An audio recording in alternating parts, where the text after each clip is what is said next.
हाँ जी, तो आ गए हैं हम वापस इस वीडियो का नेक्स्ट पार्ट लेके, जिसमें हम आपको बताने वाले हैं कि कैसे डॉक्यूमेंट अपलोड करने हैं और कैसे डॉक्यूमेंट कलेक्ट करने हैं सुपर वीज़ा के लिए अपने पेरेंट्स और ग्रैंड पेरेंट्स के लिए। क्योंकि पहले वाली वीडियो बहुत ज़्यादा लंबी हो गई थी, तो इसलिए हमने 2 पार्ट्स में डिवाइड कर लिया है। और ये वाली वीडियो पूरा इस बात पे डिस्कशन होगा कि वो डॉक्यूमेंट कैसे मैंने कलेक्ट किए थे, और मैं आपको बता दूंगा कि आपको एक सिंपल वे में सबसे आसान तरीके से कैसे मिल पाएंगे और कौन कौन से डॉक्यूमेंट चाहिए, ताकि आपका वीज़ा गारंटेड आएगा, पहली बार में कोई रिजेक्शन नहीं आएगी। क्योंकि हमारे केस में हमारे पास कोई रिजेक्शन नहीं आई, सबसे पहली बार में 10-15 दिन के अंदर हमारा वीज़ा हमें मिल गया था। ठीक है जी। तो डॉक्यूमेंट्स सारे कलेक्ट करने के लिए आपको एक लैपटॉप चाहिए, ताकि आप सारे डॉक्यूमेंट्स कलेक्ट करके अपलोड कर सको। तो मैं भी आपको लेके चलता हूँ अपने लैपटॉप पे और दिखाता हूँ सारे डॉक्यूमेंट्स, और आपको इनवाइट लेटर का फॉर्मेट भी दिखा दूंगा कि कैसे हमने इनवाइट लेटर बनाया है। और ताकि आपको भी हेल्प हो जाए, सारा कॉपी मत कर लेना, थोड़ा थोड़ा कॉपी करना और थोड़ा अपनी तरफ से बना के थोड़ा उसमें लिख देना। ठीक है जी। तो चलते हैं लैपटॉप पे।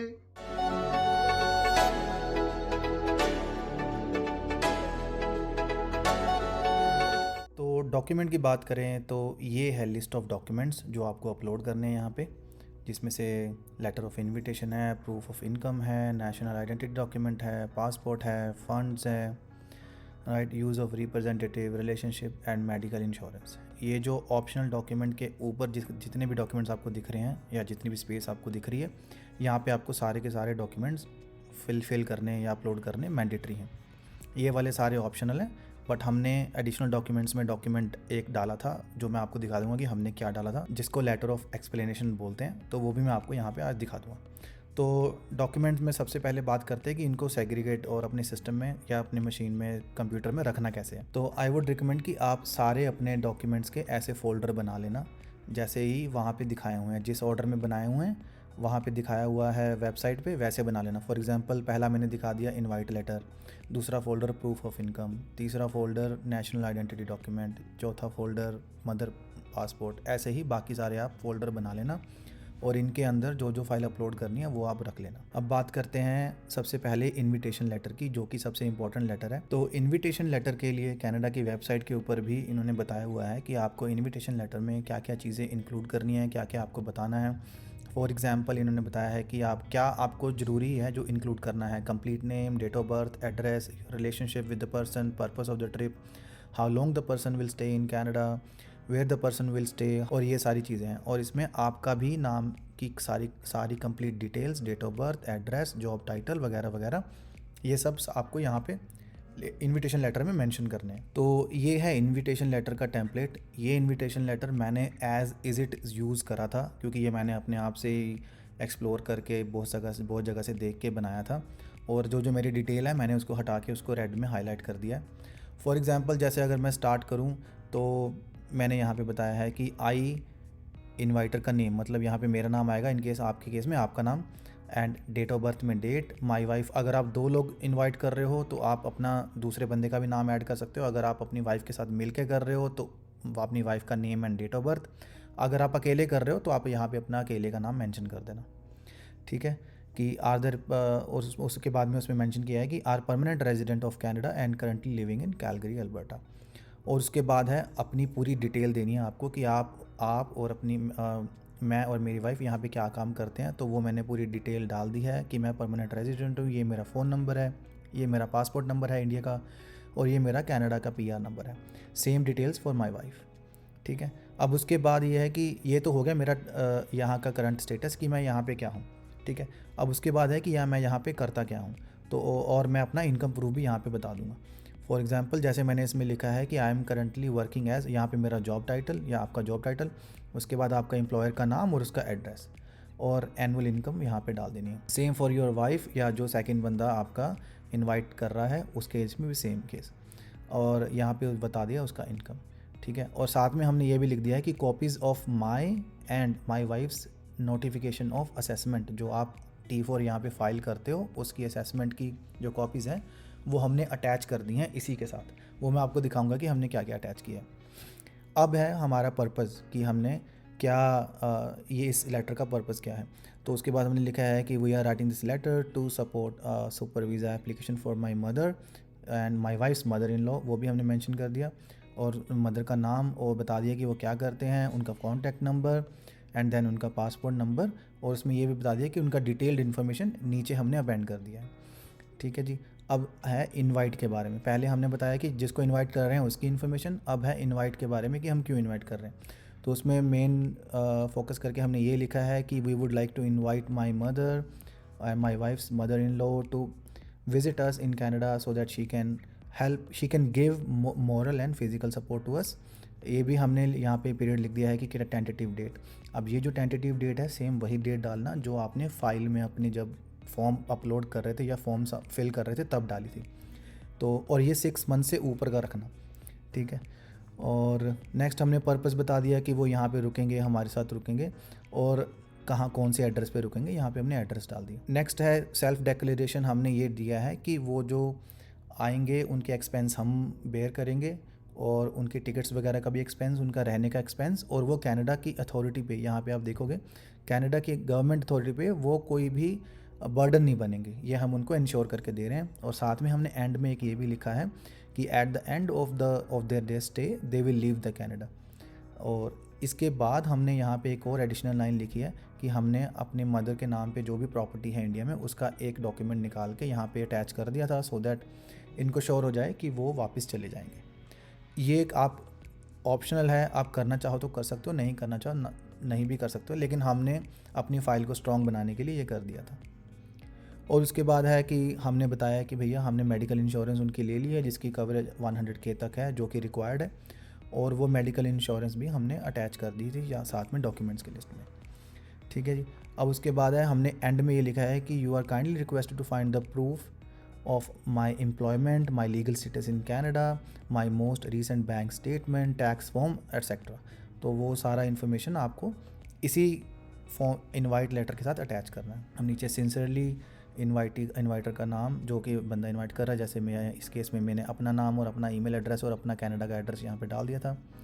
फिर यहाँ पे मदर नेम, अगर आप फादर और मदर दोनों को बुला रहे हो तो उसके अलग से सेक्शन बना के ऐसा ही ऐड कर देना। और ये जो फ़ंड है 15,000 जो आपने फॉर्म फिल करने के टाइम पे भरे थे वो यहाँ पे भरने हैं सेम। और यहाँ पे हमने एड्रेस डाल दिया, उनका होम कंट्री का एड्रेस मदर का, पर्पज़ क्या है फैमिली विजिट, उनका कॉन्टैक्ट नंबर डाल देना, and then address of stay, ये जो कनाडा का एड्रेस है वो जब यहाँ पे स्टे करेंगे उसके लिए।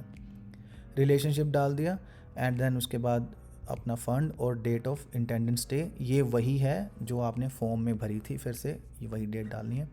अब जो होस्ट हैं उनके साथ उसका पूरी डिटेल वो हमने यहाँ पे डाल दी, और मैंने अपनी वाइफ की डिटेल भी यहाँ पे डाल दी। एंड में ये ज़रूर मेंशन कर देना कि आपको आपकी वाइफ को मिला के और आपकी मदर को मिला के कितने लोग रहेंगे घर पे। फॉर एग्जांपल हमारे केस में 3 है तो हमने 3 मेंशन कर दिया, अगर आपके केस में ज़्यादा है तो आप ज़्यादा मेंशन कर देना। ठीक है। और ये जॉब टाइटल, ऑक्यूपेशन, ये सब पूरा मेंशन कर देना। अगर आपको ये इसका लेटर का फॉर्मेट कहीं से चाहिए, अगर आप कमेंट करके बता सकते हो वीडियो पे, मैं आपसे ये शेयर कर दूंगा, या आप हमारे इंस्टा पे भी रीच आउट कर सकते हो तो मैं वहाँ पे आपको बता दूंगा ये, और ये भेज भी दूंगा कि जो आप ये एज इट इज़ यूज़ कर सकते हो, या फिर अपनी डिटेल थोड़ी सी अगर ऐड करनी हो तो वो भी कर सकते हो। अब ये तो हो गया इनवाइट लेटर। अब हमने इनवाइट लेटर के साथ साथ और कौन कौन से डॉक्यूमेंट अटैच करे थे, तो सबसे पहले तो हमने अपने दोनों के PR कार्ड की कॉपी यहाँ पे अटैच करी थी। उसके बाद हमने रीसेंट 2 पे स्लिप यहाँ पे ऐड करी थी जो आप यहाँ पे देख पा रहे हो ये वाले। और उसके बाद मैंने अपने T4 यहाँ पे अटैच कर दिए, और मेरी वाइफ का T4 अटैच कर दिया, और दोनों का नोटिफिकेशन ऑफ असेसमेंट जो हमने लास्ट ईयर का यहाँ पे T4 सबमिट किया था वो कर दिया। अगर आपके पास कोई T4 नहीं है यहाँ पे भरने के लिए, जैसे आप नए आए हो, तो उस केस में मैं आपको सजेस्ट करूँगा कि आप वेट करना, एक T4 फाइल करना, ताकि इनके पास आपका इनकम प्रूफ आ जाए, और जो इनके गवर्नमेंट के पास आपकी इनकम का प्रूफ आ जाए, सो दैट उनको भी पता चल पाए कि आप कैपेबल हो उनको यहाँ बुलाने के और उनके लिए पे करने के। ठीक है। और उसके बाद ये जो रजिस्ट्री जो हमने मेंशन करी थी उसके लिए हमने एक PDF डाल दिया। अब उसके बाद है प्रूफ ऑफ इनकम। अब प्रूफ ऑफ इनकम में भी सेम जैसे डॉक्यूमेंट ही जाएंगे, तो इसमें हमने नोटिफिकेशन ऑफ असेसमेंट डाल दिया अपना दोनों के यहाँ पे T4 डाल दिए, और उसके बाद दोनों की हमने पे स्लिप ऐड कर दी। तो इनफ है, ये हमारा इससे काम चल गया था। अब उसके बाद बात करते हैं नेशनल आइडेंटिटी डॉक्यूमेंट। अब अगर आपने मेरी पहली वाली वीडियो देखी होगी तो उसमें नेशनल आइडेंटिटी डॉक्यूमेंट में हमने पासपोर्ट का नंबर भरा था, तो मैंने यहाँ पे पासपोर्ट डाल दिया कि हम पासपोर्ट डालेंगे। और उसके बाद है मदर का पासपोर्ट, तो मदर का पासपोर्ट पे आपका पासपोर्ट के फ्रंट एंड बैक की दोनों जगह, नेशनल आइडेंटिटी डॉक्यूमेंट पे भी और पासपोर्ट में भी फ्रंट एंड बैक की एक फ़ोटो PDF में बना के डालनी है। अब उसके बाद है फ़ंड प्रूफ। फ़ंड प्रूफ में आपको करना क्या है कि आपका जो बैलेंस है यहाँ पे वो शो करना है। तो हमारे केस में हमने अपने दोनों का शो करा था। तो ये जो बैलेंस शीट है या जो बैलेंस वाला डॉक्यूमेंट है, ये हमने बैंक से लिया था। आप अपने बैंक में जा सकते हो, कोई सा भी बैंक हो, वहाँ पे जाके आप बैलेंस स्टेटमेंट ले सकते हो, तो वो आपको दे देंगे। तो उसका PDF फाइल बना के आप यहाँ पे डालना है। उसके बाद आपके लास्ट 5 मंथ की हमने स्टेटमेंट डाल दी, और उसके बाद जो हमारा ऑनलाइन बैंकिंग होती है उसका हमने स्क्रीनशॉट खींच के डाल दिया। सेम फॉर माय वाइफ, तो हमने भी वही करा। तो इससे हमारा बैलेंस शो हो गया उनको। अब ये जो बैलेंस वाली चीज़ है और अपने अपने आपके अकाउंट बैलेंस की चीज़ है और आपकी जो आप इनकम प्रूफ दिखाना चाह रहे हो उसकी चीज़ है, तो ये इनकी वेबसाइट, कनाडा की वेबसाइट पे भी मेंशन्ड है कि अगर आप सिंगल हो तो आपकी मिनिमम इनकम इतनी होनी चाहिए, और अगर आप 3 लोग हो तो आपकी मिनिमम इनकम इतनी होनी चाहिए। तो आप मेक श्योर करना जब आप अपने प्रूफ सबमिट कर रहे हो तो आपकी मिनिमम इससे ऊपर ही होनी चाहिए, तभी आपका वीज़ा लगेगा, अदरवाइज़ आपका वीज़ा नहीं लग पाएगा। अब उसके बाद है, नेक्स्ट है यूज़ ऑफ रिप्रेजेंटेटिव फॉर्म। अब यूज़ ऑफ रिप्रेजेंटेटिव फॉर्म इसलिए है क्योंकि हम अपने पेरेंट्स की एप्लीकेशन हम भर रहे हैं उनके बिहाफ पे, तो हम उनके रिप्रेजेंटेटिव बन जाते हैं, तो इसलिए हमें ये भरना ज़रूरी है। तो उसके लिए करना क्या है, आपको अपने ब्राउज़र पे जाना है और यहाँ पे लिखना है IIMM 5476 लेटेस्ट वर्जन। आपके पास एक वेबसाइट खुलेगी, जो सबसे पहले नंबर पे आपके पास एक लिंक आएगा, उस पर लिंक पे क्लिक करके आपको ये फॉर्म दिख जाएगा, और फॉर्म पे आप क्लिक करके उसको डाउनलोड कर सकते हो। और डाउनलोड में यहाँ पे आपको डालनी है ये जो है इन्फॉर्मेशन, पहला सेक्शन A। तो सेक्शन A में आपके पेरेंट्स की डिटेल आएगी। अगर आपका दोनों के लिए भर रहे हो तो आप दोनों के लिए अलग अलग भर देना। अगर मैं एक के लिए भरा तो इसलिए मैंने एक का ही डाला। तो यहाँ पे गिवन नेम में हमने अपनी मदर का नाम डाल दिया था, उनका डेट ऑफ बर्थ डाल दिया था, और एप्लीकेशन हमने सबमिट नहीं किया इसलिए हमारे पास एप्लीकेशन नंबर नहीं था, UCI नंबर नहीं था, हमने खाली छोड़ दिया।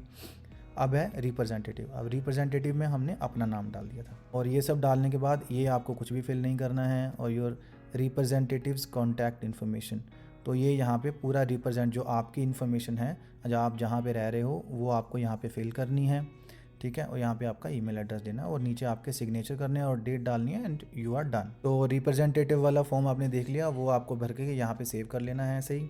और रिलेशनशिप प्रूफ में मैंने अपना पासपोर्ट डाला है और अपनी वाइफ का पासपोर्ट डाला है, क्योंकि मेरे पासपोर्ट में मेरी मदर का नेम मेंशन्ड है, इसलिए मैंने पासपोर्ट डाल दिया यहाँ पे। और मेरी वाइफ के पासपोर्ट पे मेरा नाम एज अ स्पाउस एडेड है, तो हम दोनों का रिलेशन भी शो हो गया यहाँ पे। मेडिकल इंश्योरेंस में जो भी आपका मेडिकल इंश्योरेंस आपने जिससे लिया होगा वो आपको एक रिसीट देगा, वो यहाँ पे रख लेना आप। तो इंश्योरेंस के लिए मैं आपको एक और अच्छी चीज़ बता देता हूँ कि कई लोग ऐसा बोलते हैं कि इंश्योरेंस मंथली ले लो और मंथ बाय मंथ पे करते रहो, राइट। और कई कहते हैं कि 1 साल का ले लो। तो मैं आपको सजेस्ट करूँगा या रिकमेंड करूँगा कि आप 1 साल का ले लेना और पहले ही सारी पेमेंट कर देना, ताकि जब आपको जो रिसीट मिलेगी उसमें लिखा होगा कि आपकी सारी पेमेंट हो चुकी है, तो वो एक अच्छा स्ट्रॉन्ग डॉक्यूमेंट हो जाता है, ताकि आपको आपका वीज़ा बिना रिजेक्शन के मिल सके, ठीक है। और ये जो इंश्योरेंस है, अगर मान लो अगर आपके पेरेंट्स 6 महीने के लिए आते हैं यहाँ पे और 6 महीने बाद वो चले जाते हैं और आपने कोई क्लेम नहीं लिया उस इंश्योरेंस पे, तो आप उस जहाँ से आपने इंश्योरेंस ली थी उससे आप बात करके अपने जो बचे हुए 6 महीने हैं वो उसका पैसे वापस ले सकते हो। तो कोई दिक्कत नहीं है अगर आप पूरे साल का पे भी कर देते हो। अगर 2 महीने रहे हैं तो आपको 10 महीने के वापस मिल जाएंगे, अगर 6 महीने रहे हैं तो 6 के मिल जाएंगे, 8 रहे हैं तो 8 के वापस मिल जाएंगे।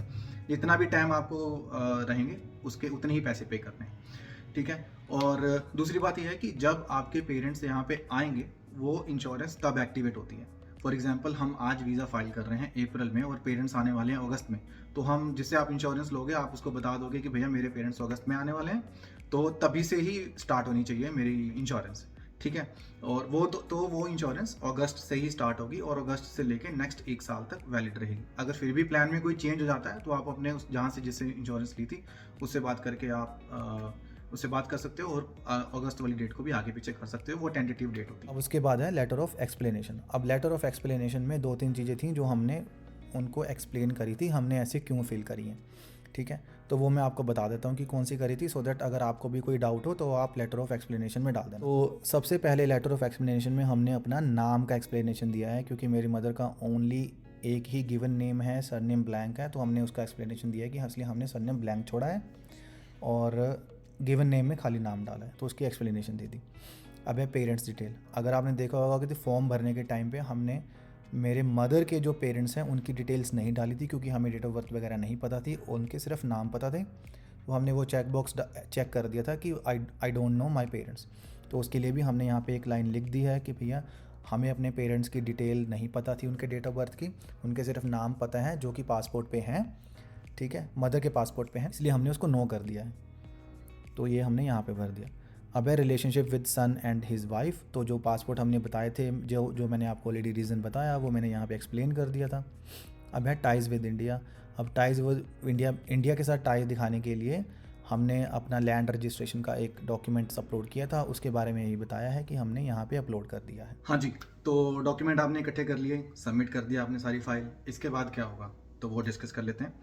और ये जो काम अभी इसके बाद होने वाले हैं, तो आप जितना जल्दी हो सके उतना जल्दी कर लेना, क्योंकि सबसे पहला काम उसमें आएगा कि आपको जब सब आप एप्लीकेशन सबमिट कर दोगे तो आपको एप्लीकेशन का कंफर्मेशन आपके एप्लीकेशन पे ही आ जाएगा। कुछ डॉक्यूमेंट्स आ जाएंगे जिसमें उसमें बताया होगा कंफर्मेशन समरी या आपकी एप्लीकेशन की समरी जो आपने सबमिट करी थी, पहला तो वो हो जाएगा। जब आप एप्लीकेशन सबमिट कर दोगे, सेकंड चीज़ आपको जो रिक्वेस्ट आएगी वो आएगी बायोमेट्रिक की। तो बायोमेट्रिक इंस्ट्रक्शन लेटर बोलते हैं उसको, वो आपके उसी वेबसाइट पे जहाँ पे आपने एप्लीकेशन सबमिट करी थी वहाँ पे अपलोड हो जाएगा, ठीक है। तो वो आपने डाउनलोड कर लेना है और VFS की वेबसाइट, मैं लिंक डाल दूंगा यहाँ पे या दिखा दूंगा, VFS की वेबसाइट पे जाके आपको अपनी अपॉइंटमेंट बुक करनी है बायोमेट्रिक के लिए, ठीक है जी। और जैसे हमारे केस में हमने जिस दिन सबमिट की थी एप्लीकेशन, सेम डे हमें बायोमेट्रिक इंस्ट्रक्शन लेटर आ गया था, सेम डे। एक मतलब 3-4 घंटे में ही पूरा काम हो गया था हमारा ये। तो ये करने के बाद जब आप बायोमेट्रिक इंस्ट्रक्शन लेटर आ जाएगा, आप अपॉइंटमेंट बुक कर लोगे, तो आपको वहाँ जाना है अपने बायोमेट्रिक देने के लिए, ठीक है। अब बायोमेट्रिक हो सकता है आपको 4-5 दिन के बाद की अपॉइंटमेंट मिल जाए, डिपेंडिंग अपॉन आप कहाँ रहते हो और कहाँ पे आप ये अपॉइंटमेंट बुक करवा रहे हो। जैसे हमने अपने केस में चंडीगढ़ में करवाई थी, तो 4-5 दिन बाद मिल गई थी। तो बायोमेट्रिक होने के बाद अगला स्टेप आता है हमारा मेडिकल का। अच्छा, बायोमेट्रिक जब हो जाएगा उसके बाद आपको कुछ नहीं करना, वो अपने आप अपलोड कर देंगे और आपका वेबसाइट पे भी अपडेट हो जाएगा कि बायोमेट्रिक आ गए हैं। 3-4 दिन लगते हैं, ठीक है जी। अब नेक्स्ट है, जिस दिन आप बायोमेट्रिक कराओगे आप कोशिश करना उसी दिन आप अपना मेडिकल भी करवा लो पेरेंट्स का, या जिसका आप वीज़ा लगवा रहे हो उनका मेडिकल भी करवा दो। ऑल्दो मेडिकल के लिए डॉक्यूमेंट वहाँ पे लिखा नहीं हुआ, बट होता क्या है कि वो आगे जाके जब फाइल प्रोसेस करना स्टार्ट करते हैं तो वहाँ पे वो मेडिकल की डिमांड करते हैं। सुपर वीज़ा के लिए मेडिकल टेस्ट जरूरी होता है। तो मुझे ये पता था, इसलिए हमने पहले ही करा लिया था। अपफ्रंट मेडिकल बोलते हैं इसको। तो हमने वहाँ पे जाके अपने डॉक्टर से बात करी, या आप इनकी वेबसाइट पे जाके भी डॉक्टर्स की लिस्ट दे सकते हो कहाँ कहाँ पे डॉक्टर्स अवेलेबल है, जहाँ पे आप जाके मेडिकल करा सकते हो। तो मेडिकल करवाओ वहाँ पे जाके, और मेडिकल के बाद आपको वो एक एक्नॉलेजमेंट लेटर देंगे। वो एक्नॉलेजमेंट लेटर यहाँ पे आप अपनी वेबसाइट पे एक वेब फॉर्म रेज करने का ऑप्शन होता है, उसके लिए एक अलग वेबसाइट है लेकिन, ठीक है। तो वेब फॉर्म जब आप तो उस वेबसाइट पे जाओगे, आप सारा फिल कर दोगे, उसमें डिटेल भर दोगे कि मैंने मेडिकल करवा लिया है, अपफ्रंट मेडिकल, और मैं आपको ये एक्नॉलेजमेंट सबमिट कर रही हूँ कि मेरा मेडिकल हो गया। जब आप अपलोड करोगे उस दिन, हमें मेडिकल अपलोड करने के नेक्स्ट डे हमारे पास पासपोर्ट रिक्वेस्ट आ गई थी और हमारा वीज़ा अप्रूव हो गया था, ठीक है। तो ये चीज़ें ध्यान में रखना, इनको लेट मत करना। ये दोनों चीज़ें, मेडिकल एंड बायोमेट्रिक, आप जितना लेट करोगे आपका वीज़ा उतना लेट आएगा। अब कई लोगों का क्वेश्चन होता है कि मेडिकल करवाना चाहिए या नहीं करवाना चाहिए, हमें कैसे पता चलेगा। तो उसके लिए मैं आपको यही सजेस्ट करूंगा कि मेडिकल चाहे उन्होंने बोला नहीं है, बट आप करवा के जाओ, जिससे आपकी फ़ाइल डिले ना हो। जितना आप डिले करोगे, जितना आप मेडिकल लेट करवाओगे, उतनी फाइल डिले हो। हाँ जी, तो ये था जी आज का वीडियो अबाउट कैसे आपको डॉक्यूमेंट, कौन कौन से डॉक्यूमेंट चाहिए और कैसे आपको डॉक्यूमेंट कलेक्ट करने हैं। अगर फिर भी आपके मन में कोई डाउट हो या आपका कोई स्पेशल केस हो जिसमें आपको कोई सजेशन या एडवाइस चाहिए हो, तो प्लीज़ कमेंट करके बता देना। I will be answering all those question. और अगर आप आपके कोई नोन में, फ्रेंड्स में, रिलेटिव में कोई सुपर वीज़ा फाइल करना चाह रहा हो या विजिटर वीज़ा फाइल करना चाह रहा हो, तो उनको बताना कि भैया सुपर वीज़ा फाइल कर ले, और कैसे फाइल करना है हमारी वीडियो देखे, ठीक है जी। वीडियो को कर देना लाइक एंड शेयर। हम आपको मिलेंगे नेक्स्ट वीडियो में, तब तक के लिए टाटा, बाय बाय।